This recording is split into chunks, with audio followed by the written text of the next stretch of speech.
untuk retail management dari 16 kali pertemuan akan diisi oleh praktisi sebanyak 4 kali, mulai pertemuan keempat sampai ketujuh.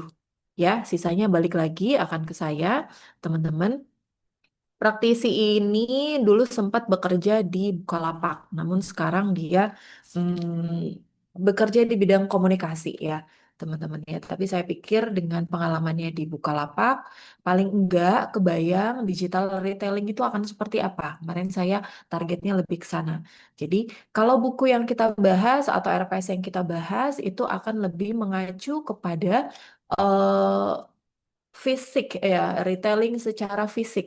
Jadi benar-benar manajemen retail secara toko retail yang kita eh, alami atau rasakan sehari-hari ya teman-teman ya. Kalau kayak teman-teman ke Indomaret, Alfamart itu kan bagian dari retail. Oke, nah sebelum itu nanti Azra saya minta tolong untuk presensi dari daftar 41 kelas angkatan 23 plus nanti bisa koordinasi ya sama angkatan 24 ada berapa aja siapa aja yang tidak hadir hari ini harap dicatat ya. Now s- sekarang saya mau bahas terkait RPS ya seperti biasa. Di pertemuan pertama, kita akan ngomongin soal kontrak kuliah dan saya akan kasih materi akan kasih materi introduction sedikit aja ya, sedikit aja terkait dengan retail management. Nah, em, teman-teman, untuk retail management ini merupakan mata kuliah wajib di pemasaran digital ya. Ini teman-teman ada di semester 5 normalnya. Kemudian bobotnya ada 3 SKS. Em, Jadwal kita hari apa nih? Rabu ya, jam 8 sampai jam 10. Kemudian nanti dosen pengampunya satu lagi nanti ada namanya Bapak Uji Agung Santosa. Ya, saya lupa gelarnya apa. Oke, kemudian mata kuliah ini intinya adalah mata kuliah ini memberikan kita knowledge ya, memberikan kita pemahaman sebenarnya retail management itu seperti apa ya salurannya, terus akan dikaitkan dengan apa manajemen pemasaran ya misalnya ada strategi-strategi yang digunakan dalam retail management tapi itu tidak akan jauh-jauh tidak akan lepas dari yang namanya bauran pemasaran ya teman-teman ya akan ada pricing strategi kemudian akan ada retail communication mix kalau teman-teman masih ingat 4P ya 4P ada produk price place promotion itu tetap menjadi bahan kajian utama dalam retail management. Oke, ini nanti capaian pembelajaran bisa dilihat sendiri, teman-teman. Nah, eh, saya akan langsung ke sepertinya kegiatan pembelajaran. Sama seperti yang lalu dan mata kuliah yang lain, kita akan berdiskusi ya. Jadi bentuk pembelajarannya kuliah, diskusi, kemudian em, case base ya jatuhnya lebih ke case base nggak project base. Project base saya pikir sebagai luaran saja sih untuk nanti di akhir ya. Kemudian untuk bobot ya, bobot di sini ada tugas ya, tugas yaitu kalau teman-teman kan udah sering ya sama saya hari ini materi, minggu depan tugas presentasi, materi minggu depan tugas presentasi. Jadi akan lebih seperti itu. Bobotnya 30% untuk tugas, kemudian UTS ada 30%, final project atau UAS itu 30% dan partisipatif presentasi ya. Presentasi khususnya karena ini nilai individu itu jadi ada 10%. Saya cek dulu. Oke. Untuk referensi yang kita gunakan ada di Levi ya tahun 2024 Retailing Management. Azra, nanti di grup PJ kelas itu saya udah kasih Google Drive ya, ada Drive ebook. Nanti bisa dikasih ke teman-teman. Saya lupa udah naro Retail Management belum ya di sana. Bentar, saya cek dulu. Saya suka naro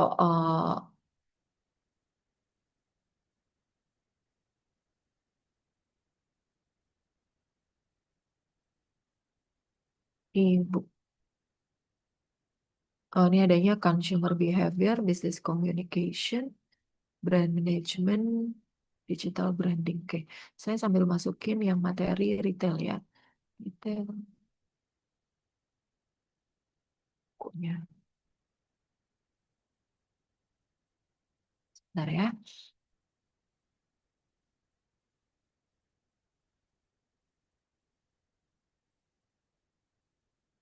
Michael Levy.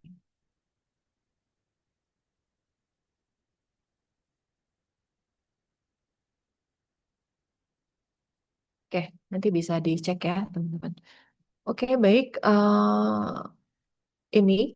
Kemudian nanti untuk UTS itu sifatnya individu, kalian akan melakukan analisis artikel. Kenapa saya mulai mencekoki ya, memfamiliarisasi teman-teman dengan artikel, karena supaya nanti terbiasa ketika tugas akhir. Karena ini udah semester 5 ya. Semester 6 mungkin banyak yang ngambil magang, pasti ya. Semester 7 tiba-tiba PKL lagi, magang lagi, terus lupa nanti teoritisnya seperti apa. Semester 7 kan sudah mulai sempro ya. Jadi teman-teman bisa mulai familiarisasi dengan yang namanya artikel ilmiah ya.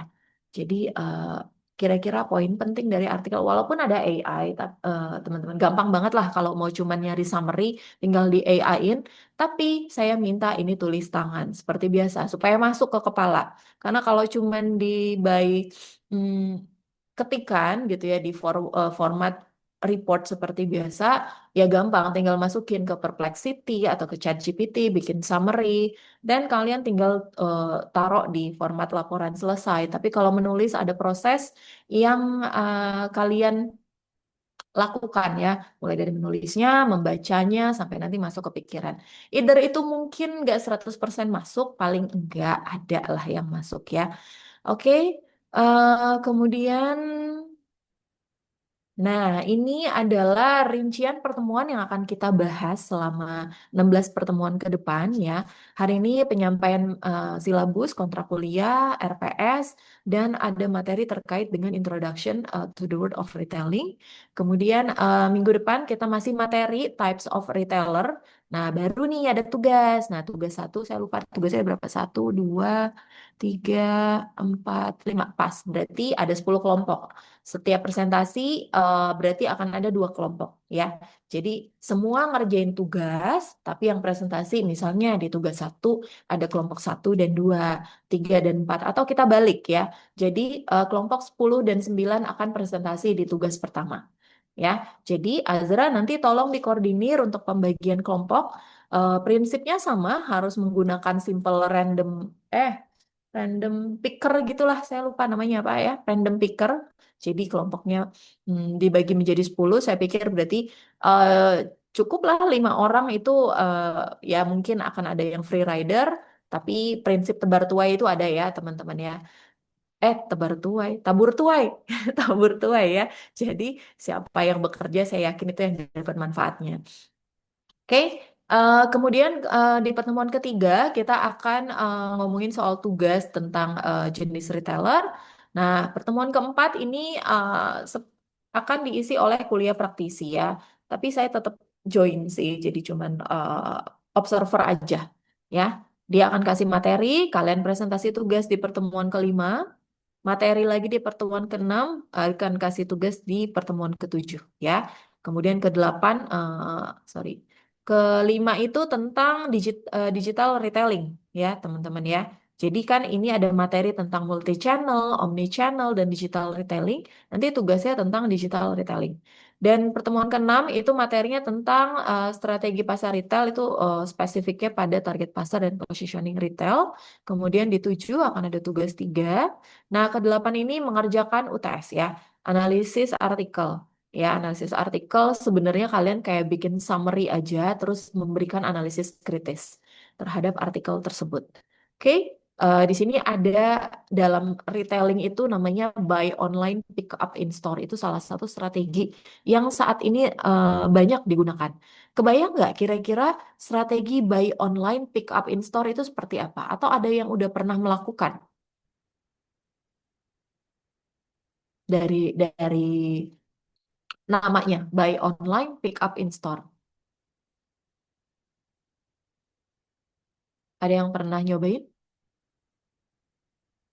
Ada yang pernah beli laptop, beli handphone, atau beli merek Apple misalnya. Kalian belinya tuh di web, terus nanti ambil di toko.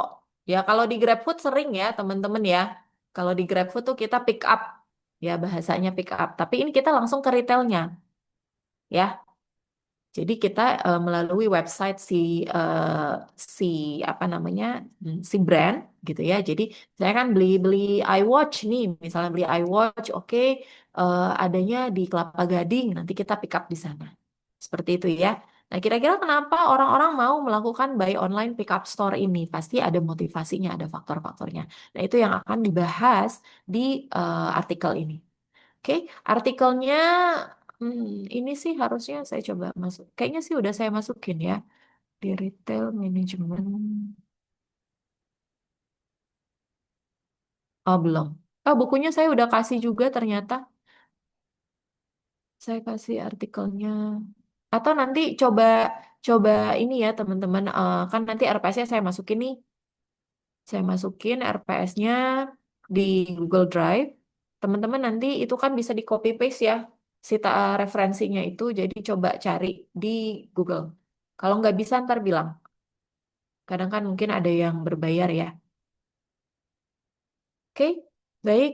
Itu yang ke-8. Ke-9 kita ngomongin soal retail location. Ada tugas 4 tentang retail location. Pertemuan ke-11 itu tentang buying merchandise ya. Buying merchandise ini hanya kuliah.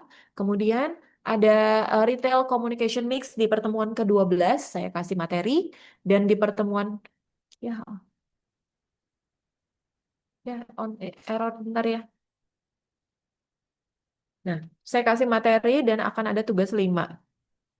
Nah, eh, materi terakhir adalah tentang em, store layout, desain, dan merchandising ya, visual merchandising dari sebuah retail. Nah, proyek kalian di sini akan membuat video singkat dan PPT analisis tentang tata letak, desain, dan visual merchandising dari sebuah retail.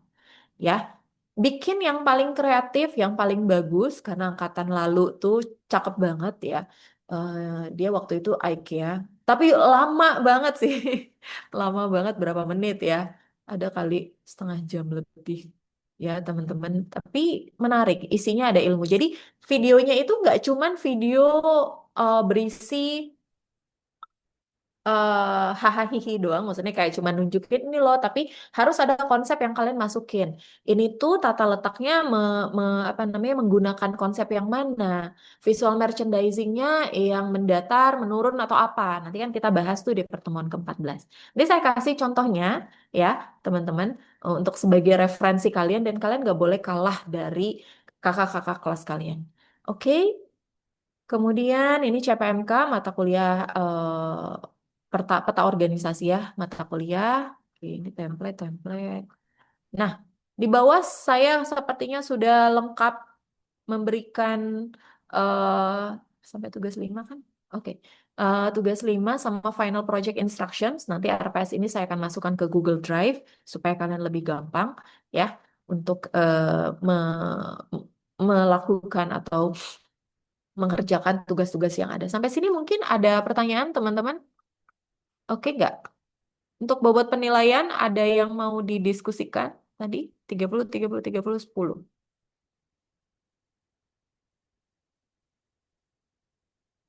Oke. Em, itu terus, ya. Ini diam berarti nggak ada pertanyaan ya? Aman ya? Oke, baik. Nah, kita akan masuk ke materi sebentar, sedikit aja ya,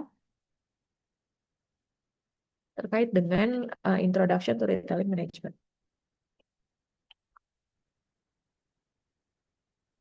Besok kalian udah mulai kuliah offline belum sih? Belum, Bu. Ini kuliah pertama. Kuliah pertama.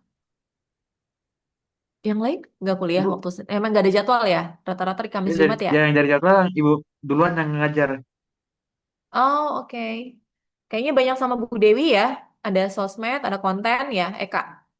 Eka nggak sih tadi? Oh, bukan Eka. Siapa tadi yang Tadi nyaut? Nabil, Ibu. Oh, Nabil. Dapat sama siapa aja atau mata kuliah apa, Eka?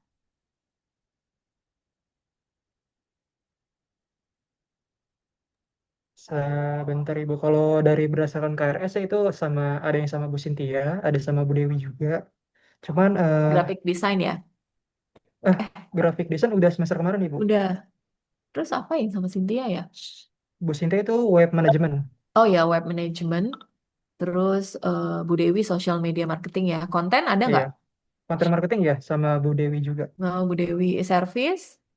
E-service, e-service nggak ada Ibu. Oh nggak ada. Udah ya? Iya, paling digital entrepreneurship sama Pak Andi. Oh, oke. Sama saya satu ini ya. Oke, baiklah. Kita masuk materi sebentar ya, teman-teman ya. Oke, mana PPT-nya?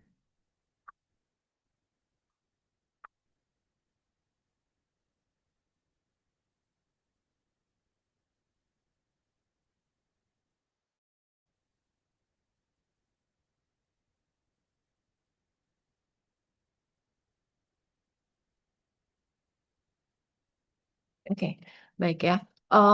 Di chapter ini sebenarnya hanya pengenalan ya, teman-teman. Sebenarnya dunia retail itu seperti apa sih? Tapi memang seperti yang saya klaim di awal bahwa di buku ini kita memang lebih eh, menganalisis bagaimana retailing secara fisik. Oke, ya. Di buku ini CPMK atau capaian pembelajaran yang ingin dicapai atau topik-topik besarnya itu ya adalah terkait dengan bagaimana introduction dari the word of retailing. Kemudian kita akan ngomongin retailing strategi yang dibagi menjadi merchandise dan store management.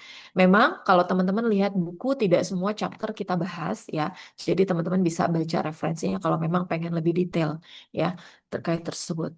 Nah, di dalam introduction the word of retailing ada beberapa chapter yaitu types retailer, multi-channel, sama customer buying behavior. Nah, customer buying behavior saya pikir ini tidak saya masukkan karena teman-teman kemarin udah ngambil consumer behavior ya. Mungkin sedikit banyak ada masuk di dalamnya. Oke. Nah, pertanyaan yang perlu dijawab dalam chapter ini adalah apa sih sebenarnya retailing itu? Ya, kalau bahasanya di bahasa Indonesia ini jadi bingung ya, retailing,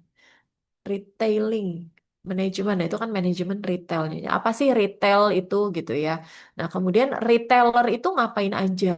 Terus kenapa retailing ini itu penting buat masyarakat kita? Bagaimana karir dan opportunity ya yang retailing coba tawarkan dan keputusan-keputusan yang manajer retail perlu buat. Nah, sebelum kita masuk, what is retailing? Teman-teman kebayang apa ya soal retailing management atau retailing itu sendiri? Boleh bantu saya untuk berdiskusi? Kira-kira di kepala kalian tuh kayak gimana sih retailing itu? Yap, Ibnu. Ya, Bu. Buat saya retail tuh intinya store yang menjual berbagai macam peralatan sih, Bu. Jadi dia menjual banyak barang gitu di satu Jual toko. banyak barang. Ya. Oke. Jadi keywordnya jual banyak barang. Yang lain, ayo. Miftah, Miftahul Jannah. Menurut kamu gimana? Kalau retail yang aku tahu tuh kayak dia sebuah toko atau bisnis gitu Bu yang jual suatu produk itu langsung ke konsumen akhirnya gitu. Jadi maksudnya konsumen akhir ini konsumen yang gunain barang tersebut itu untuk keperluan pribadinya, Pak, dijual kembali gitu. Oke, good. Satu lagi. Terima kasih, Miftah. Satu lagi mungkin dari angkatan 24 mau nyobain? Di sini tuh ada Syahra, ada Claudia, Lisvia. Lisvia, kamu angkatan 24 kan? Iya. Iya, Kira-kira Ibu. menurut Lisvia gimana? Ya, karena kamu menurut kamu gimana? Ya, menurut saya juga sama kayak kakak-kakak tadi, kayak toko yang ngejual banyak produk dan itu dia langsung dijual ke konsumen yang kayak membutuhkan banyak-banyak produk kebutuhan rumah tangga kayak gitu, Bu. Yap. Keywordnya adalah teman-teman retailing itu tuh proses ya, jadi set of proses sebetulnya. Jadi seperangkat proses. Keywordnya adalah dia menjual barang ke konsumen akhir. Ya, jadi ke konsumen akhir itu adalah kunci dari retailing. Tapi kalau misalnya kalau B2B itu bukan retailing ya. Jadi kalau retailing itu dia ke konsumen akhir ya. Jadi set of business activities yang apa kata kunci selanjutnya adalah adds value. Kenapa adds value to the products and service sold to their consumers for their personal or family use? Ya, teman-teman ya, tadi kan untuk kebutuhan pribadi atau keluarga. Ini konsumen akhir ya. Nah, kenapa ada kata adds value? Boleh kasih pendapat, silakan. Saya sangat suka menanyakan pendapat karena ini akan menjadi nilai tambah kalian. Dari pertama kali kita kuliah bisnis digital begini ya, konsepnya ya. Boleh? Silahkan. Biasanya jumlahnya sedikit. Gimana nih Aisyah maksudnya gimana? Ini yang mana ya? Yang tadi kah? Biasanya jumlahnya sedikit. Maksudnya gimana Aisyah Hairani? Eh, itu biasanya kalau retail kan dia biasanya ngejual dari B2C ya Ibu. Jadi Mm-mm. dalam jumlahnya itu sedikit berbanding terbalik dengan B2B gitu. Biasanya mereka bakalan beli sesuatu produknya itu dalam jumlah yang banyak. Gitu sih Ibu. Consumer akhirnya ya, end consumernya itu biasanya belinya dikit gitu ya, mungkin Iya Ibu. maksudnya ya.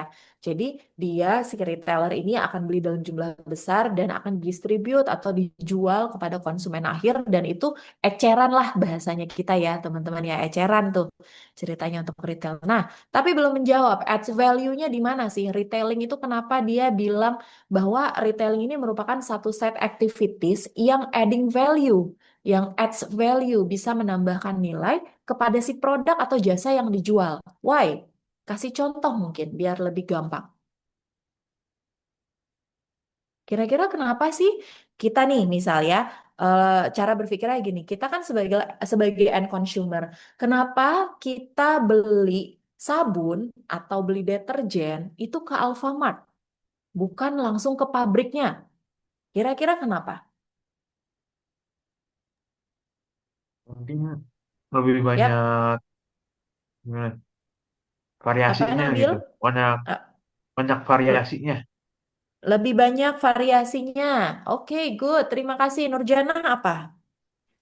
Kalau menurut saya adds value dari sisi produknya itu kalau misalkan di retail itu kita bisa nemu jenis yang lebih banyak gitu ya. Terus juga kan itu kan berkompetisi gitu ya antar produk. Kadang Indomie apa mie instan gitu kan ada mereknya banyak gitu. Jadi kita sebagai konsumen juga punya pilihan yang lebih banyak gitu.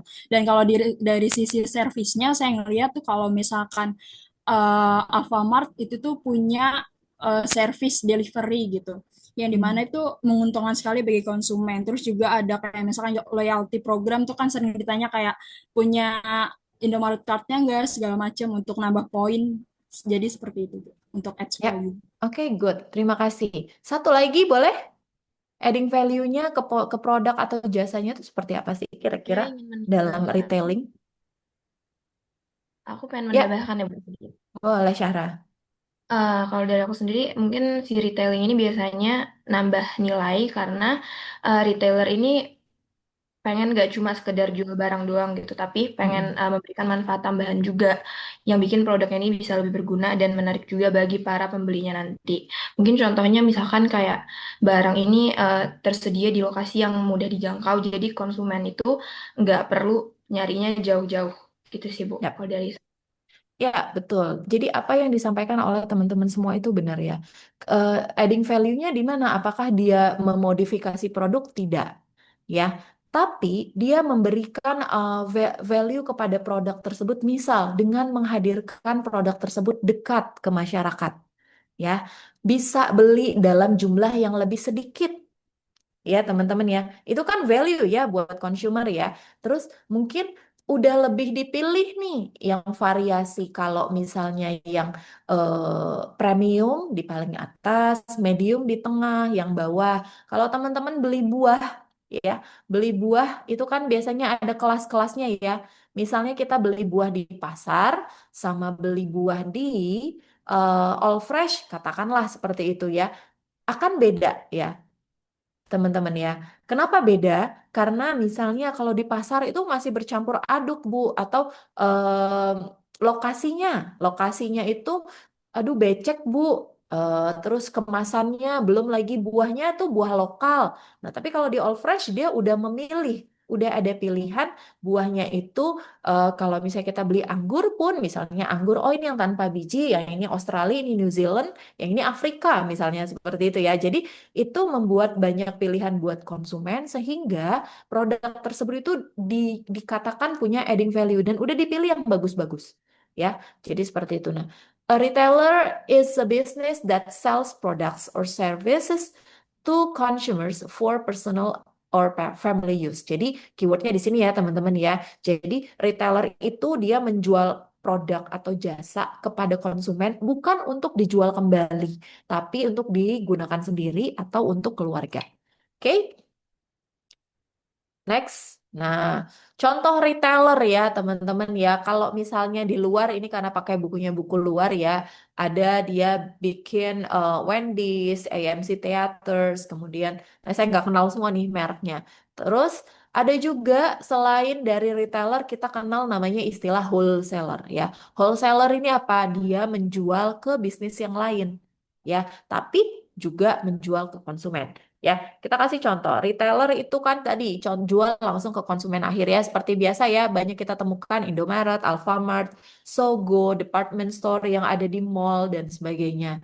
Kalau wholesaler dia jual jumlah besar ke retailer.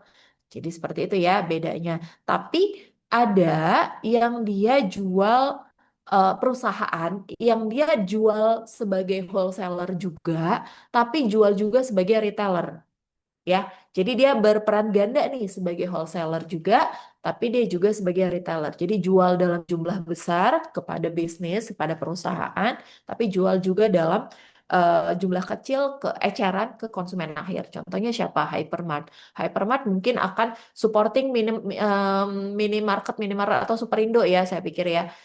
Supporting minimarket kecil yang memang mereka mungkin udah ada kerja sama. Seperti itu ya, teman-teman, kebayang.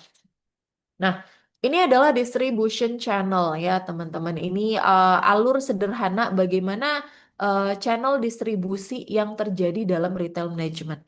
Jadi, ini pabrik nih, ya kan? Pabrik untuk memproduksi barang dan jasa dijual kepada wholesaler, ya. Wholesaler ngambil produk dari sini. Nah, wholesaler itu tidak jual ke konsumen akhir, tapi dia jual ke retailer dan pada akhirnya retailer yang akan mendistribusikan atau menjual produk tersebut ke konsumen akhir.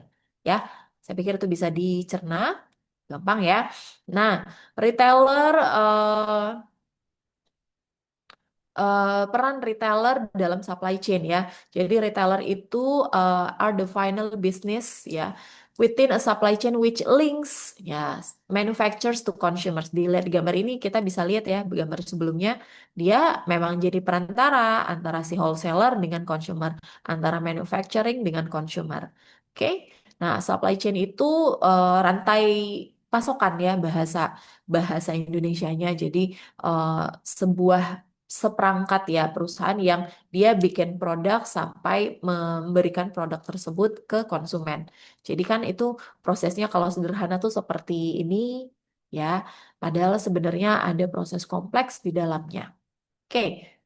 Nah, dalam retailing ya, dalam retailing, manufacturing, wholesaling, and retailing ada namanya vertical integration. Ya, vertical integration itu apa kira-kira? Ada yang mau kasih pendapat nggak? Jadi kalau saya kasih kasih keywordnya itu dia itu hulu ke hilir. Kira-kira apa ya maksudnya? Ini masih ngomongin soal supply chain tadi.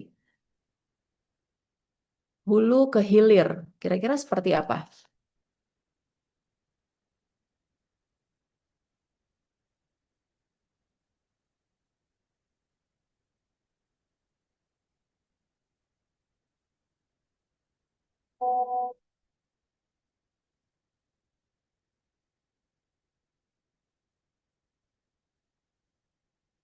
Ada yang mau coba jawab?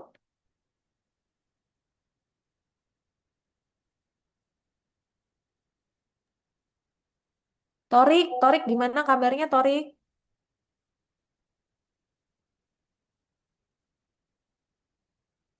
Nah, ini ditinggal nih kayaknya.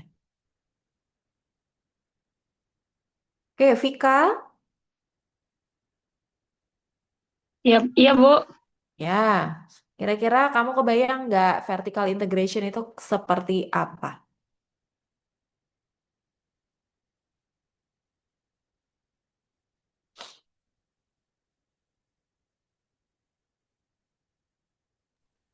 Belum lagi, Bu. Oke, Aca. Sorry. Aca gimana, Ca?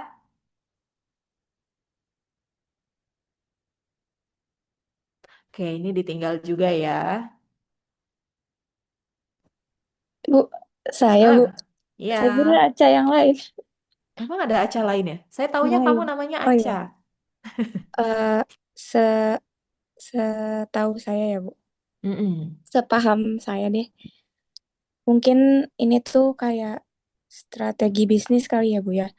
Jadi eh, sebuah perusahaan itu ngegabungin dan eh, dan juga tuh kayak ngandaliin berbagai berbagai tahap gitu ke dalam rantai pasokan. Oke, good. Terima kasih, Aisyah Ya, Rahmania. Nah, kalau Rian, Rian gimana Rian? Kalau saya masih nebak-nebak sih, Bu. Nebak-nebaknya tuh nebak-nebak gimana? Pasti udah ada yang ditebak dong.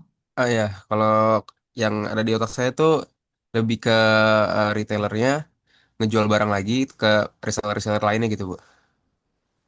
Kalau saya, Bu. Hmm. Oke, Jadi dia tapi berarti tapi tapi dia membuat merek sendiri gitu. Jadi kan dia ngepasok dari dari yang agen-agen gede, gitu kan, Bu. heeh, Dari yang gede. Nah, terus dia bikin di merek sendiri. merek sendiri lalu dijual lagi ke reseller-reseller. Kalau di saya pikir saya kayak gitu, Bu. Hmm. Jualnya itu ke reseller atau Iya, ke jualnya ke reseller atau ke konsumen akhir? konsumen akhir gitu. Dua-dua Dua-duanya, berarti ya. ya. Oke, ada punya pendapat berbeda nih. Saya pengen dengar Zidnan nih. Zidnan gimana Zidnan? Vertical Kalau integration kayak gimana? Firms performs more than one set activities. kalau saya ngelihatnya ini Bu mungkin apa namanya bisnis retail ini kan dia sangat penting ya di dalam supply chain kepada konsumen. Jadi dia memiliki peran vertikal yang penting menghubungkan dari hulu dari pabrik, grosir ke konsumen. Jadi dia akhirnya kayak memiliki kewenangan gitu untuk mengatur supply chain kepada konsumen gitu Bu. Ya, oke, kita simpulkan ya, teman-teman. Terima kasih, Zidnan. Jadi, ada istilah namanya integrasi vertikal ya, dalam dunia supply chain lah kita bilang. Jadi, ada memang perusahaan yang dia itu melakukan, kalau misalnya kita lihat, Lotte Mart ya, Lotte Mart sebagai tadi wholesaler, dia bisa jual ke retailer, bisa jual ke konsumen. Apakah dia memproduksi barang, Lotte Mart? Misalnya, apakah dia memproduksi tadi rinso, terus daging, kemudian sayuran? Apakah dia memproduksi? Tidak ya, teman-teman ya. Jadi dia hanya yang bagian belakangnya aja yang menyentuh ke konsumen aja nih, yang dia pegang bisnisnya. Tapi kalau kita ngomongin vertical integration, ada sebuah perusahaan ya. Jadi dia itu megang dari belakang, megang juga ke depan.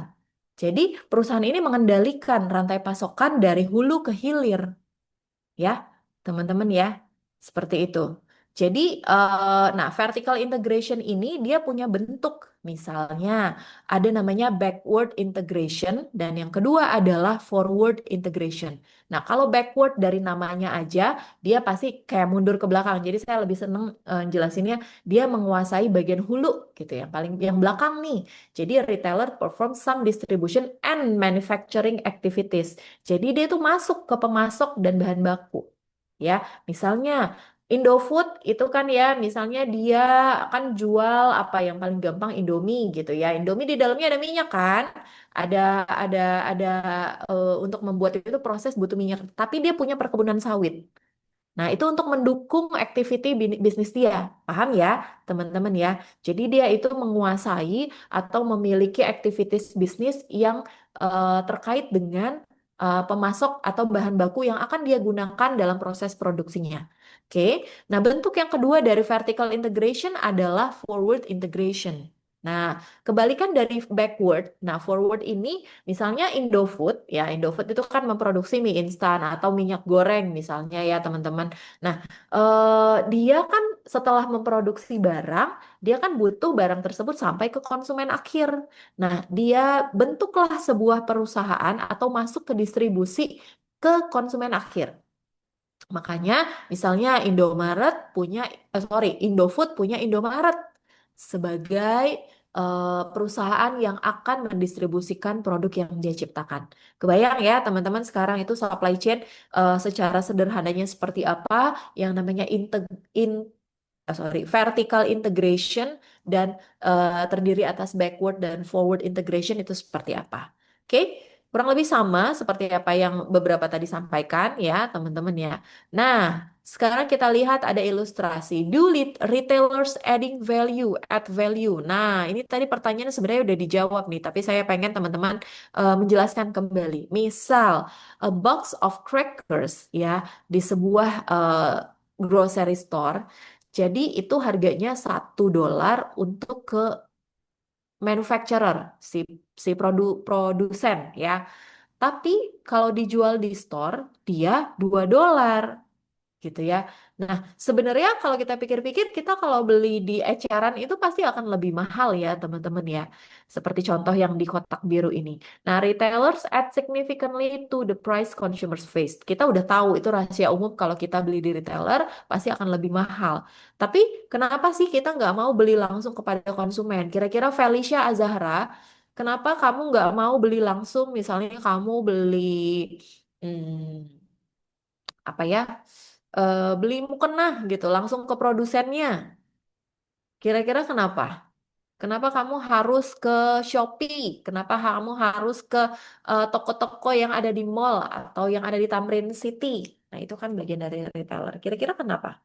Kenapa? Why not buy directly from the manufacturer? Kenapa nggak ke pabriknya di Tasikmalaya atau di Bandung? Gimana, Felicia Zahra?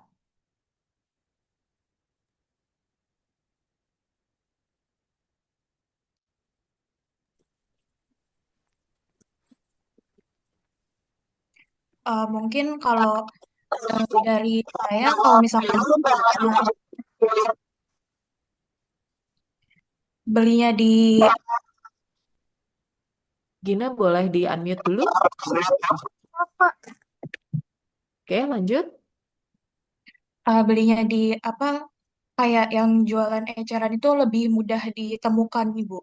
Terus juga bisa apa ya menghemat biaya kesananya, biaya logistiknya begitu Ibu. Oke, ya, lebih dekat, lebih hemat gitu ya. Walaupun kamu mungkin bayar lebih mahal ya. Jadi adding value-nya di sana. Kamu tidak perlu mengeluarkan cost ya, teman-teman. Nah, does that mean the grocery stores are very profitable? Kira-kira apakah dengan dia menaikkan harga tadi biskuit tadi cracker tadi dari $1 ke $2 itu bikin dia jadi kaya nih si retailer? Kira-kira gimana logika pemikirannya? Bikin jadi kaya nggak si grocery store-nya gara-gara naikin harga $1?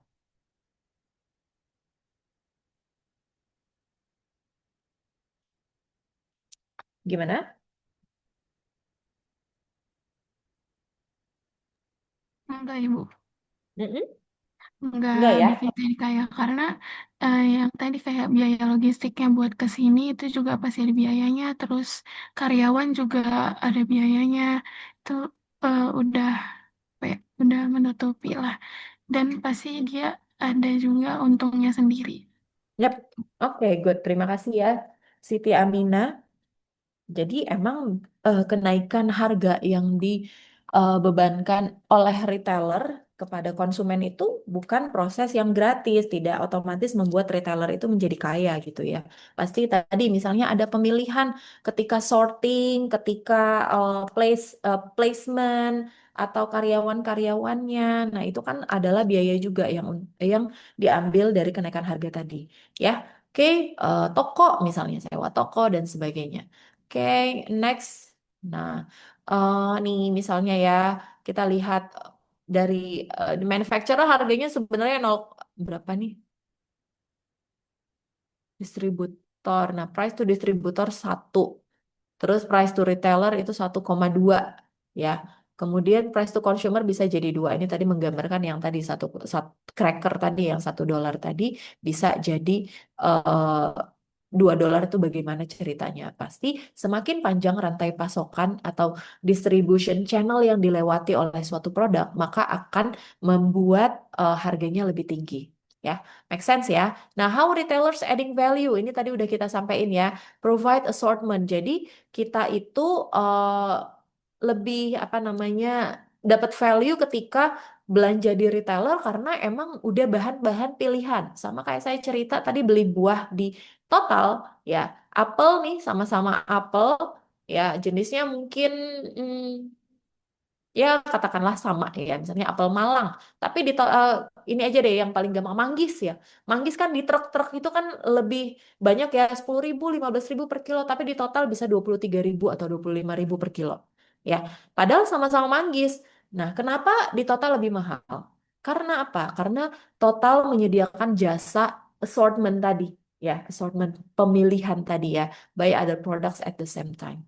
Jadi dia udah pilihan nih ceritanya.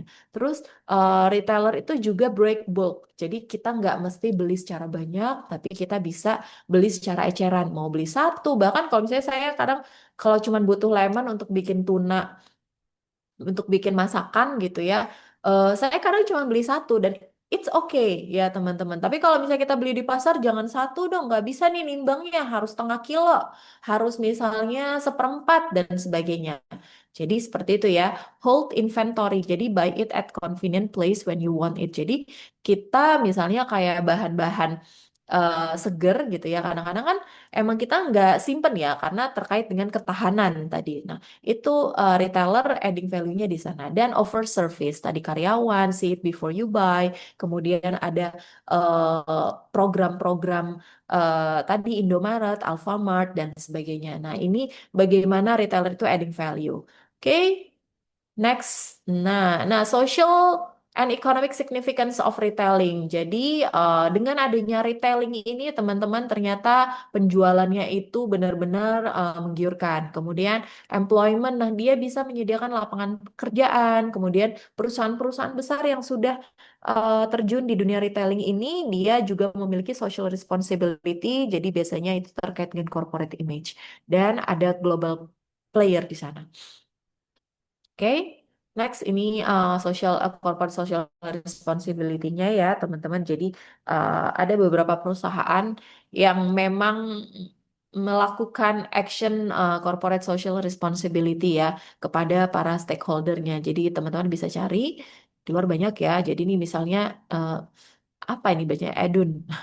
A fair trade fashion brand by the U2 lead singer Bono. Nah, ada Starbucks, jadi dia punya corporate social responsibility, jadi memberikan kepada petani, kemudian ada community giving programs dan sebagainya.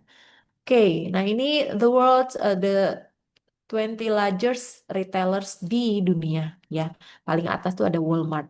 Ya, Walmart tuh emang gede banget sih. Oke, kemudian ini sebenarnya di Cina sama US ya.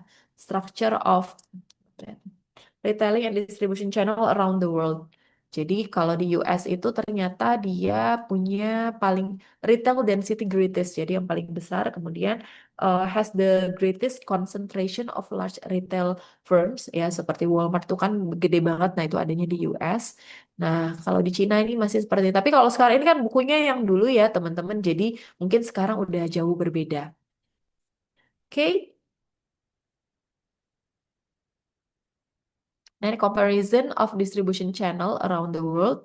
Ada US, ada Uni Eropa, India, sama Cina. Kenapa Indonesia nggak masuk ya? Karena belum diperhitungkan. Oke. Kemudian ini social dan political objective dalam retailing ya. Di beberapa negara ternyata Cina dan India itu tujuan salah satu mendirikan retail atau mengaplikasikan retail management adalah untuk mengurangi unemployment ya dengan melindungi small business. Nah, jadi ini adalah beberapa tujuan sosial, politik, geografi, dan market size yang ada di sistem distribusi di dunia. Khususnya tadi 4 negara tadi ya, ada US, India, Cina, dan Uni Eropa. Oke, itu kemudian ini ada opportunity in retailing. Saya pikir nanti bisa dibaca ya, teman-teman. Mungkin tidak akan selalu sama dengan yang ada di Indonesia.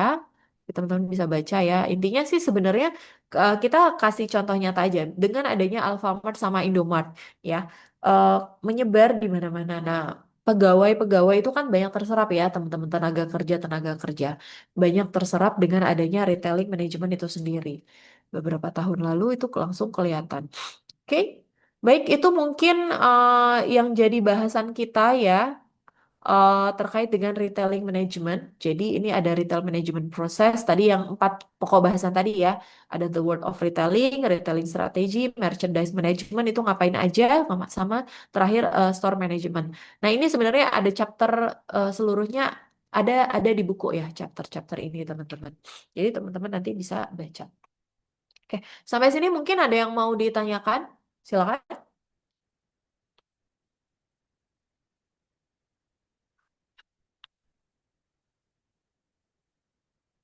Maka cukup.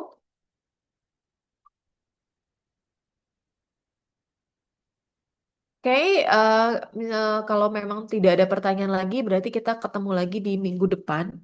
Minggu depan. eh Dapat ruangan nggak sih retail? Dapat, Bu. Dapat Di ya? SF. SFD 907 ya? Ya.